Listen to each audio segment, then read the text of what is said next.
Hello everyone, welcome back again. এই লেসনটিতে আমি আলোচনা করব ভিভার বিল্ডার নিয়ে, যেটি হচ্ছে সম্পূর্ণ একটি ফ্রি বিল্ডার, বাট এটার প্রো ভার্সনও আছে। যদি আপনি পারচেস করে কিনতে চান, সেই ক্ষেত্রে ইউজ করতে চান, যদি পারচেস করে, সেই ক্ষেত্রে আপনি এটা পারচেস করে নিতে পারবেন। বাট এই প্লাগইনটি, এই পেজ বিল্ডারটি আপনি ওয়ার্ডপ্রেসের প্লাগইনস অপশনে গিয়ে ওয়ার্ডপ্রেসের যে রিপোজিটরি আছে সেখান থেকে আপনি ফ্রি ওয়েতে ডাউনলোড করে নিতে পারবেন। সো আমি একটি নতুন পেজ ক্রিয়েট করলাম আবার ভিভার বিল্ডার নাম দিয়ে, যেখানে আপনি অপশনটি খুঁজে পাবেন ভিভার বিল্ডার নিয়ে কাজ করার জন্য এই ঠিক টেক্সট এডিটরের ডান পাশে। আমরা এই পেজ বিল্ডারটি ইউজ করার সময় লাইক ভিজুয়াল কম্পোজার বা ডাব্লিউপি ব্যাকারি অথবা ফিশন পেজ বিল্ডারের মতো আমরা আলাদা কোনো বাটন দেখতে পাবো না।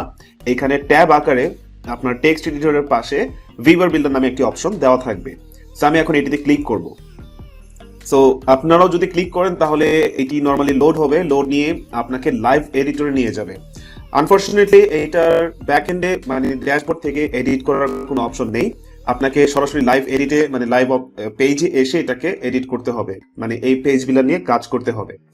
সো এডিট করার অপশনে চলে আসছি আমরা, লাইভ এডিটিং অপশনে, যেখানে আমরা রাইট সাইডে এখান থেকে প্লাস আইকনে ক্লিক করলে মূলত এই পপ আপটা শো করবে, যেখানে মডিউলস রয়েছে। মডিউলসের আন্ডারে কিছু বেসিক মডিউলস তাদের দেওয়া আছে: audio, photo, HTML, text editor, video, আর হচ্ছে সাইড বার। যদি লেআউট ওয়ার্ডপ্রেসে যদি সাইড বার ইউজ করা থাকে, সেই সাইড বারটি এখানে ইউজ করা যাবে। এছাড়া রো অপশনে উপরে ট্যাব থেকে রো অপশন থেকে আমরা মাল্টিপল কলাম চুজ করার অপশন পাবো। একটি রোর মধ্যে কতগুলো কলাম রাখতে চাই সেটা আমরা এখান থেকে চুজ করতে পারবো। আর টেমপ্লেটস এর মধ্যে আপাতত আমাদের সেভ করা কোনো টেমপ্লেটস নেই, দ্যাটস ওয়াই এখানে কোনো টেমপ্লেটস দেখাচ্ছে না। তো আমরা একটা জিনিস খেয়াল করে দেখতেছি যে আদার্স যে পেজ বিল্ডার্স নিয়ে আমরা একটু আগে কাজ করেছিলাম বা লাস্ট লেসনগুলোতে আপনারা দেখেছেন, যেখানে কিনা লটস অফ অপশন ছিল, লটস অফ মডিউলস বলেন, লটস অফ এলিমেন্টস বলেন, অনেক ধরনের অপশন ছিল। বাট ভিভার বিল্ডারটাতে আপনার এই কয়েকটা মডিউলসই আছে। স্ট্যান্ডার্ড মডিউলসে মূলত এই কয়েকটা, ওয়ার্ডপ্রেসের উইজেটসে আপনার ওয়ার্ডপ্রেসের যে ডিফল্ট মডিউলস মানে মডিউলসগুলো থাকবে বা উইজেটসগুলো অ্যাকচুয়ালি, সেই উইজেটসগুলো আপনি দেখতে পাবেন। আর থিমস অনুযায়ী আপনি থিমসের কিছু উইজেটস থাকবে, লাইক মাফিন বিল্ডার মানে মাফিন থিম যেটা ইউজ করেছি, বি থিম, যেটা হচ্ছে মাফিন গ্রুপের একটি থিম। তো সেক্ষেত্রে মাফিনের কিছু আমরা উইজেটস দেখতে পাচ্ছি, like muffin log in, muffin recent comments, muffin flicker, others আরো কিছু আছে। সো বেসিকলি আমরা যদি স্ট্যান্ডার্ড মডিউলস এর চিন্তা করি, সেক্ষেত্রে নর্মালি আমরা জাস্ট এইচটিএমএল এর codes, audio, photo, video, text editor, এই কয়েকটা জিনিস আমরা ইউজ করতে পারতেছি। বাট এই পেজ বিল্ডারটা ইউজ করার মূল কারণ হচ্ছে, আপনারা অনলাইন মার্কেট প্লেসে যদি আপনারা জব সার্চ করেন ওয়ার্ডপ্রেস নিয়ে, সেক্ষেত্রে দেখবেন যে ভিভার বিল্ডারের কিন্তু প্রচুর পরিমাণে কাজ আছে। সো দ্যাটস ওয়াই আমার এই কোর্সটিতে এই পেজ বিল্ডারটি রাখা হয়েছে। এই ভিভার বিল্ডারের কম মডিউলস থাকা সত্ত্বেও আমি আমার কোর্সটিতে ভিভার বিল্ডার নিয়ে একটি লেসন রেখেছি। সো চলুন ফার্স্ট আমরা রো ক্রিয়েট করি। এখানে ওয়ান সিঙ্গেল কলামের একটি রো নিলাম, অ্যান্ড এখানে বলছে যে drop a row or a module to get started. So basically আমাকে ড্র্যাগ এন্ড ড্রপ করে এনে এই জায়গায় ছেড়ে দিতে হবে একটি কলাম বা একটি রো। আমি ড্র্যাগ করে নিয়ে এসে এখানে ড্রপ করলাম। তো এখন কলাম সেটিংস চলে আসছে। আমি যদি এতে ক্লিক করি, কলাম সেটিংস থাকতেছে, আমি এটা পরে আসতেছি। বাট বেসিকলি আমি মডিউলস থেকে একটি টেক্সট এডিটর নিব, যেটি কিনা এই সিঙ্গেল কলামের মধ্যে থাকবে। সো টেক্সট এডিটরে এখন অপশনটি সরাসরি চলে আসছে যে আমি এখানে কি কি রাখতে চাচ্ছি। আচ্ছা, আপনি চাইলে এটাকে সাইড বার হিসেবে অ্যাড করে আপনি কাজ করতে পারেন। তো আমি এখানে জাস্ট সিম্পলি লিখি দিস ইজ প্যারাগ্রাফ টেক্সট, এটাকে একটু ডুপ্লিকেট করি কপি করে। দেন এটার স্টাইলিং ট্যাব আছে, কালার চেঞ্জ করতে চাইলে আপনি কালার চেঞ্জ করতে পারবেন। লাইভ আপনি দেখে নিতে পারতেছেন টেক্সট কালার চেঞ্জ হচ্ছে। সো আমি একটু এই কালারটা রাখি। ফন্টসে এখানে ফন্ট ফ্যামিলি আছে। সো গুগলসের ফন্টগুলো আপনারা পেয়ে যাবেন, আদার্স পেজ বিল্ডারও সেম থাকবে। আমি একটু বড় করে দিচ্ছি 20 পিক্সেলস। লাইন হাইট সেম থাকুক, অ্যালাইনমেন্ট সেন্টার করে দিচ্ছি। আর একটু ডার্কিশ কালার হয়তো আই গেস ভালো লাগবে দেখতে।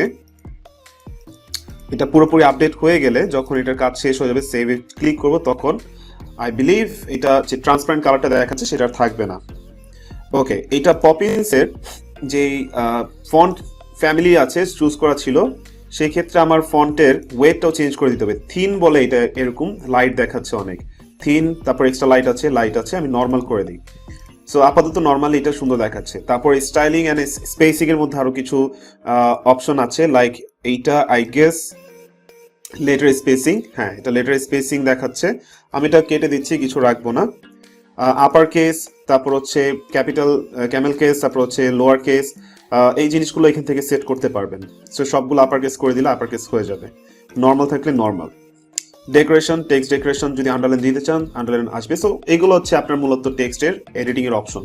সো বেসিকলি আপাতত কিন্তু আমরা যতগুলো পেজ বিল্ডার নিয়ে কাজ করেছি তার মধ্যে ম্যাক্স সবগুলোতে আমরা কিন্তু দেখেছি যে জেনারেল স্টাইল বা কন্টেন্ট ডিজাইন অ্যান্ড অ্যাডভান্স এই কয়েকটা ট্যাব আমরা ম্যাক্সিমাম পেজ বিল্ডারেই দেখেছি।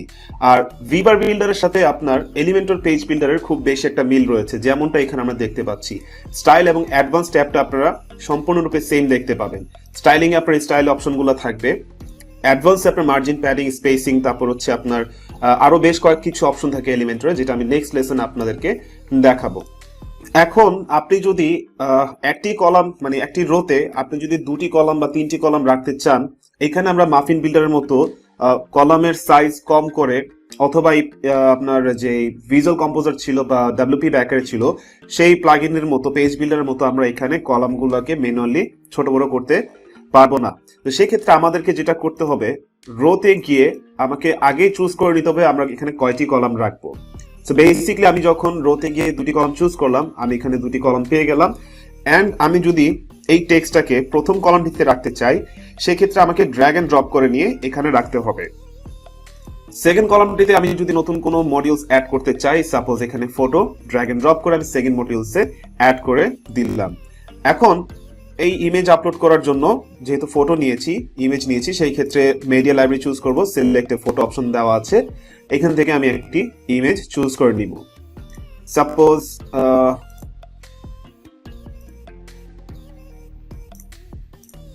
একটি মেয়ে কিচেনে রান্না করছে, সেই ইমেজটা আমি নিয়ে নিলাম। আচ্ছা, সো এই হচ্ছে মূলত ভিভার বিল্ডারের অপশনস। আর মডিউলস আপনারা দেখে বুঝতে পারতেছেন, বেসিক কিছু সিম্পল মডিউলস দেওয়া আছে, এর বাইরে আপনি তেমন একটা কিছু ইউজ করতে পারবেন না। বাট তারপর আমি আবারও বলতেছি যে আমি এটা লেসনে রেখেছি বা আমার কোর্সে রেখেছি বিকজ অফ এই ভিভার বিল্ডারও আপনার চাহিদা আছে। সো আপনারা যাতে এই লেসনটি দেখে প্র্যাকটিস করে যাতে আপনাদের ভিভার বিল্ডার নিয়ে আইডিয়াটা জেনারেট হয়ে যায়, সেই ক্ষেত্রে সেই জন্য আর কি মূলত এই রেকর্ডিংটা করা, আই মিন এই কোর্সের মধ্যে এই ভিডিওটি ইনক্লুড করা। So thank you so much for now. আর অবভিয়াসলি পাবলিশ করতে গেলে আপনার এখানে রাইট সাইডে ডান বাটনে ক্লিক করে আপনি পাবলিশ করে দিবেন।